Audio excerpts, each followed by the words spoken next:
Ya. Ini kan masih di sekitar, mohon maaf, ijazahnya Pak.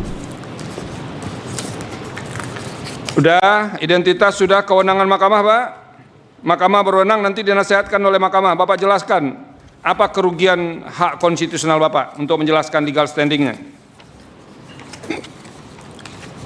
Baik, kewenangan Mahkamah Konstitusi berdasarkan pasal... Itu dianggap dibacakan Pak.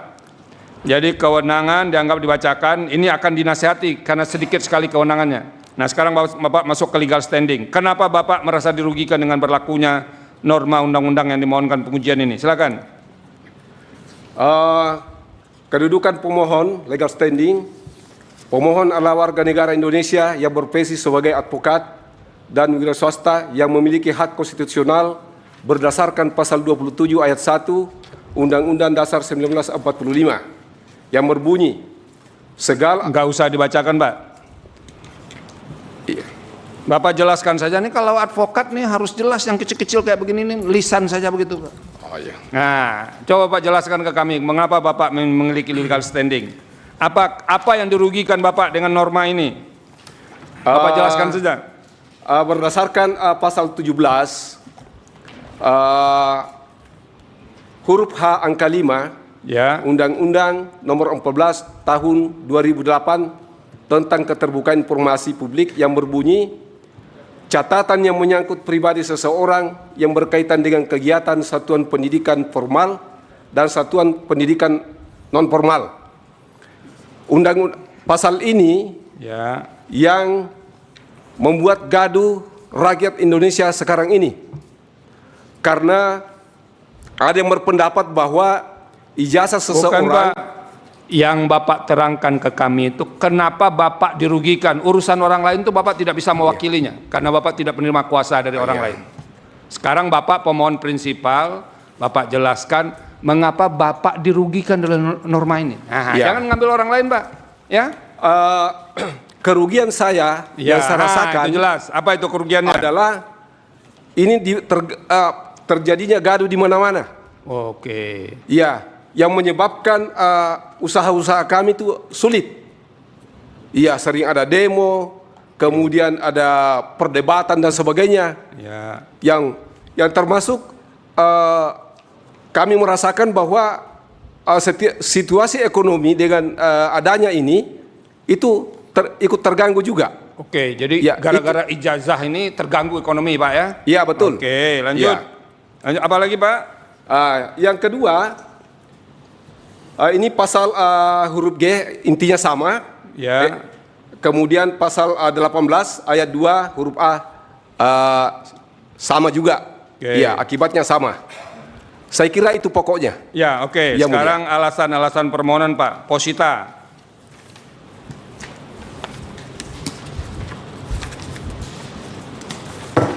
Positanya, ya. Satu, bahwa pemohon adalah warga negara Indonesia yang memiliki hak konstitusional untuk mendapatkan informasi publik yang jujur dan transparan, khususnya terkait pejabat publik yang dibiayai dari keuangan negara.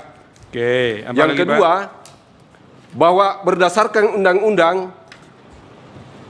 Undang-Undang Nomor 14 2008 tentang keterbukaan informasi publik, pasal 17 huruf G yang menyatakan informasi publik yang apabila dibuka dapat mengungkapkan isi akta otentik yang bersifat pribadi dan kemauan terakhir ataupun wasiat seseorang. Hal ini menjadi multitafsir karena ada yang berpendapat bahwa ijazah merupakan dokumen rahasia, adapun yang mengatakan ijazah bukan dokumen rahasia sehingga menimbulkan kegaduhan. Bahwa berdasarkan Undang-Undang Nomor 14 Tahun 2008 tentang keterbukaan informasi pasal 18 ayat 2 huruf A yang berbunyi pihak yang rahasianya diungkap memberikan persetujuan tertulis. Pasal ini menimbulkan kegaduhan karena ijazah dianggap dokumen rahasia sehingga tidak bisa dilihat jika pemilik ijazah tersebut tidak memberikan persetujuan secara tertulis. Yang keempat, bahwa Undang-Undang Nomor 14 2008 tentang keterbukaan informasi pasal 17 huruf G dan H angka 5 serta pasal 18 ayat 2 huruf A yang menimbulkan multitafsir yang mengakibatkan ketertiban nasional terganggu. Karena itu pemohon berpendapat bahwa jika ini dibiarkan, maka stabilitas nasional bisa terganggu, merusak sistem pendidikan karena para elit saling memaki dan mencaci seperti bahwa yang ingin mengetahui ijazah seseorang adalah orang yang tidak waras. Ada pula yang mengatakan bahwa orang yang mempercayai fotokopi ijazah adalah gangguan jiwa atau orang dungu. Dalam peristiwa ini, yang dibahas ijazah seseorang mantan presiden yang lulusan Universitas Gadjah Mada, yang publik ingin membuktikan keaslian ijazah tersebut. Namun pihak UGM tidak memberikan keterangan yang disertai bukti, sehingga semakin gaduh. Karena itu pemohon melakukan gugatan perbuatan melawan hukum kepada UGM di Pengadilan Negeri Sleman dengan tujuan kegaduhan dapat dicegah agar tuntutan pemohon tidak dilanjutkan. Pemohon mengajukan mediasi agar dokumen yang membuat gaduh masyarakat dihadirkan di pengadilan untuk dibuktikan agar kegaduhan selesai dan pemilik ijazah bersedia atau tidak keberatan ijazahnya diperlihatkan di pengadilan, namun UGM tidak bersedia, sehingga pemohon mengajukan permintaan informasi publik, namun tidak ada yang memberikan.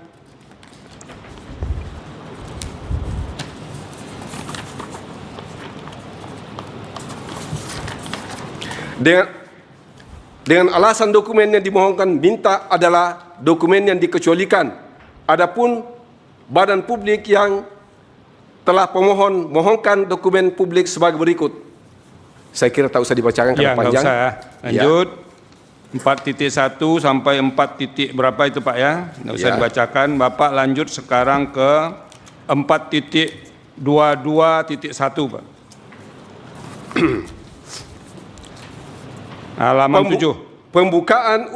Pembukaan Undang-Undang Dasar 45 yang berbunyi, kemudian daripada itu, untuk membentuk suatu pemerintah negara Indonesia yang melindungi segenap bangsa Indonesia dan seluruh tumpah darah Indonesia, dan untuk memajukan kesejahteraan umum, mencerdaskan kehidupan bangsa, dan ikut melaksanakan ketertiban dunia yang berdasarkan kemerdekaan, perdamaian abadi, dan keadilan sosial.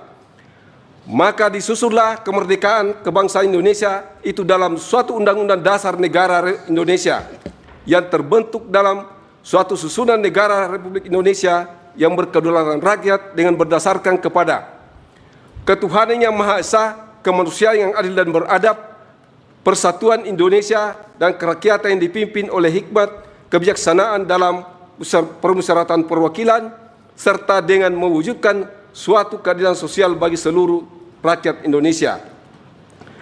Pasal 30 ayat 1 yang berbunyi, tiap-tiap warga negara berhak dan wajib ikut serta dalam usaha pembelaan negara.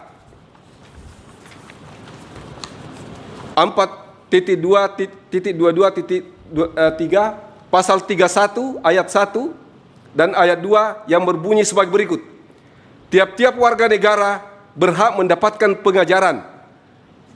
Yang kedua, ayat 2, pemerintah mengusahakan dan menyelenggarakan satu sistem pengajaran nasional yang diatur dengan undang-undang.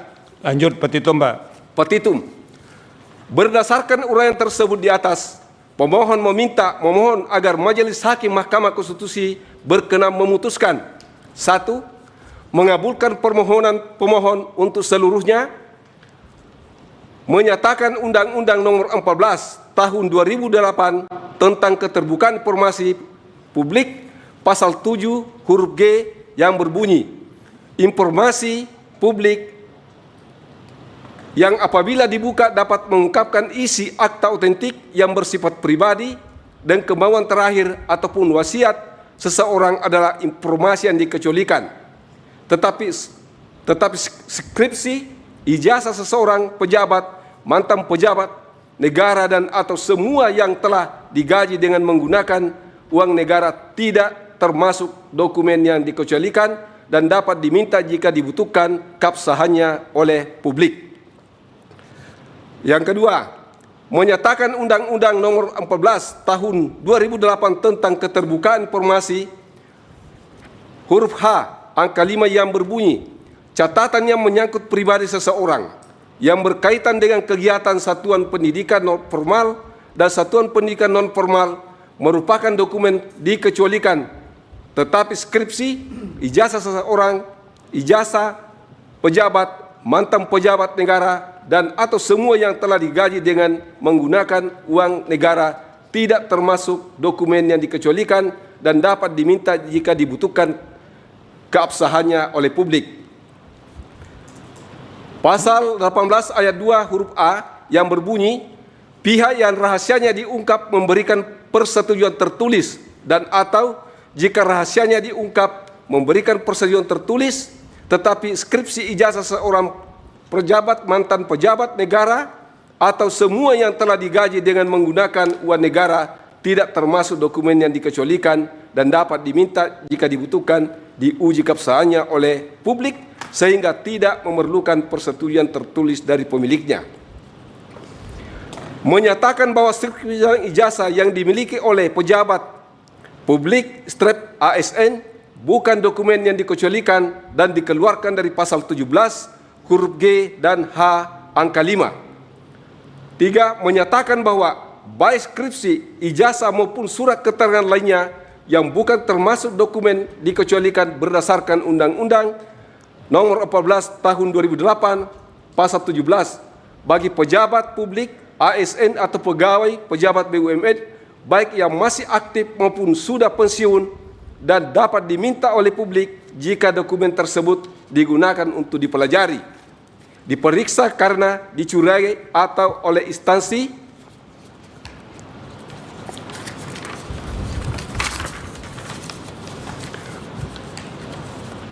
yang memiliki kompetensi atau dapat diminta melalui pengadilan, baik pengadilan tata usaha negara maupun pengadilan negeri demi kepastian hukum.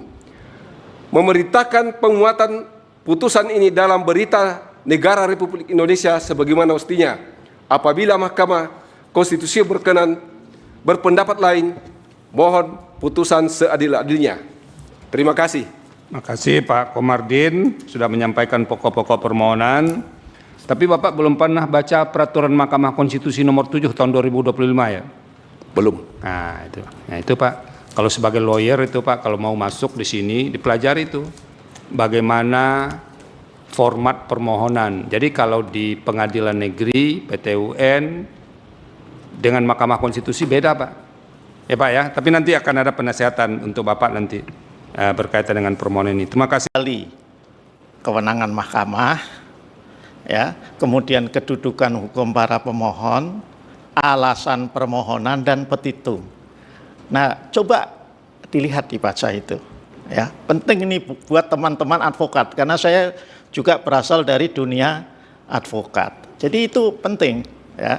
Jadi tidak bisa memang lagunya maju tak gentar mengajukan permohonan. Sebelum membaca dua hal itu tadi, ya.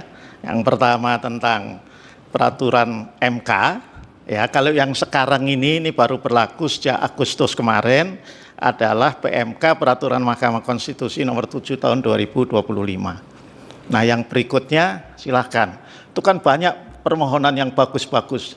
Bahkan mahasiswa sekarang ini, mahasiswa hukum baru tingkat 3, tingkat 4 sudah bisa bikin permohonan dengan bagus-bagus, ada yang dikabulkan. Contohnya permohonan tentang ambang batas Pilpres yang bisa merubah putusan MK. Itu pasti mahasiswanya pinter-pinter, gitu loh. Bayangkan, itu mahasiswa, 5 mahasiswa UIN Sunan Kalijaga Yogyakarta. Nah, kalau sudah advokat apalagi nggak boleh kalah sama mahasiswa. Kualitas maupun substansi permohonannya. Nah, itu dulu yang umum, ya. Nasihat untuk teman-teman advokat, ya. Nah, saya mulai dari perkara nomor 174 Pak Komardin, ya. Itu. Ini Bapak mesti renungkan kembali menurut saya. persoalannya apakah ada di norma undang-undangnya yang Bapak mohonkan pengujian, pasal 17 huruf G dan huruf H angka 5, serta pasal 18 ayat 2 huruf A. Atau persoalannya ada pada implementasi. Ya, betul. Kalau persoalannya itu ada pada normanya, ya silakan diargumentasikan dengan baik. Ya, ini kan masih di sekitar, mohon maaf, ijazahnya Pak Jokowi, ijazahnya Pak Wapres Gibran dan lain sebagainya, kayak. Terlepas apakah argumentasi Bapak itu benar dan relevan, bahwa itu telah menyebabkan katakanlah kesulitan ekonomi, kesulitan perusahaan dan lain sebagainya, itu nanti kita lihat. Tapi Bapak harus coba renungkan, ya. Kalau itu misalnya persoalannya pada implementasi, kan persoalan implementasi juga ada jalan keluarnya. Ketika tidak diberikan, maka bisa dibawa sebagai sengketa informasi keterbukaan publik ke Komisi Informasi. Kan ada juga, bisa diperintahkan. Ya. Jadi tanpa harus mengubah normanya. Coba dipikirkan kembali. Yang berikutnya ini Pak Komarudin. Nah, tadi makanya saya tekankan di sini, ya. Ini saya lihat mulai dari kewenangan mahkamah, ya. Makanya kenapa kok perlu melihat contoh putusan terutama yang dikabulkan, ya. Karena memang kalau kita baca di sini itu nanti cara merumuskan bagian kewenangan mahkamah itu tidak sependek seperti yang ada di dalam permohonan Bapak. Ya. Tuh. Di sana Bapak perlu untuk mencantumkan yang pertama apa? Dasar hukum kewenangan mahkamah. Di mana itu diatur? Pasal 24C ayat 1 UUD NRI tahun 1945. Turun dari Undang-Undang Dasar, Bapak sebut juga kewenangan mahkamah itu yang ada di Undang-Undang Kekuasaan Kehakiman. Turun lagi, ya, itu ada di Undang-Undang MK, khususnya pasal 10 ayat 1 huruf A Undang-Undang MK. Turun lagi, Bapak melihat bagian kewenangan mahkamah ini juga dari Undang-Undang tentang pembentukan peraturan perundang-undangan. Undang-Undang nomor 12 tahun 2011 bagaimana sudah diubah dengan Undang-Undang kalau nggak salah nomor 13 tahun 2022. Nah, kemudian Bapak sebutkan juga soal kewenangan itu berdasarkan PMK nomor 7 tahun 2025. Ya, ini juga untuk yang lain ya, jadi nanti saya tidak mengulang. Coba dibaca dengan baik pasal 2 ayat 4, kemudian pasal 10 ya di PMK 7 2025 ini ya.